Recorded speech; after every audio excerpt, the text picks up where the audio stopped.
Mayang gabi sa inyong tanan. Magpahibalo lang ko na for educational purposes na niya itong makanhan weather to or makanhan weather. I hope kasabot mo na no?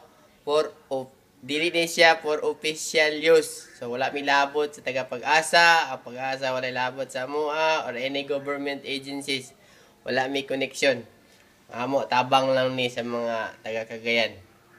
Okay? So munang tudloan ta mo kung saon pag-monitor sa inyong weather. So darita in action. Muna among systems monitoring karon no.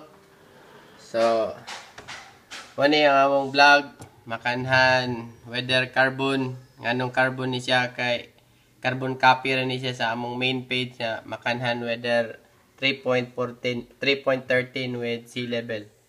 So makita ninyo na ay Xavier University na weather station. Ang pinaka-importante ni is ang kanang rain rate niya. Kita ninyo ang rain rate niya.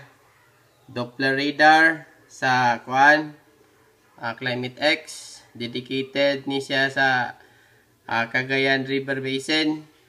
O apil ng Iligan. Water level sa Kabula. So makita na ninyo. I don't know kung in feet ba niya siya or meters or karabaw. Ingon ba sa mga teacher o may units na gibutan na rin pero nag-consider ko nga metric ni siya kay Asian 1. So napod tayo tide chart.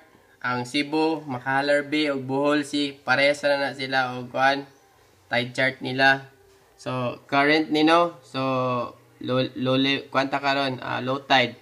So unyang gabi high tide.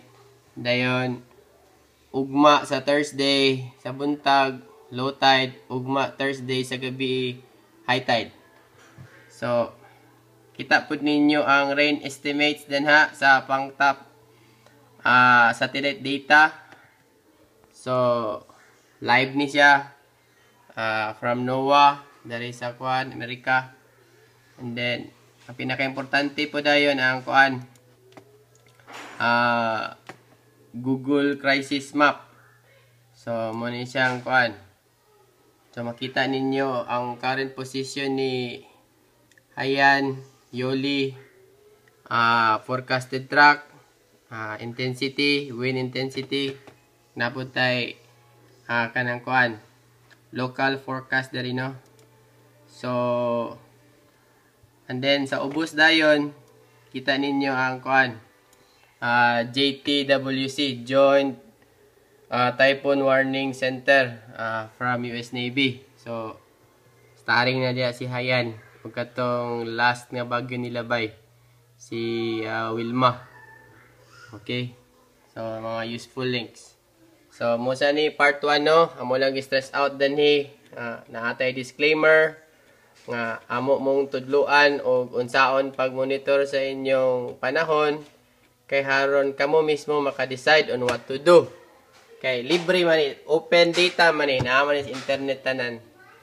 Pero mo lagi na dili ko makahatag og personal na decision kung unsay inyong buhaton para sa inyong kabtangan o unsa ba na kinabuhi ninyo.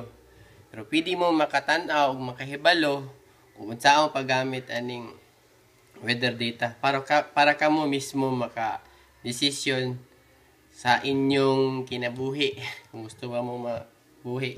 Anyway. Okay. Thank you kayo. Then mag-post na mi og expected time of arrival ni Yolanda sa next video. Thank you.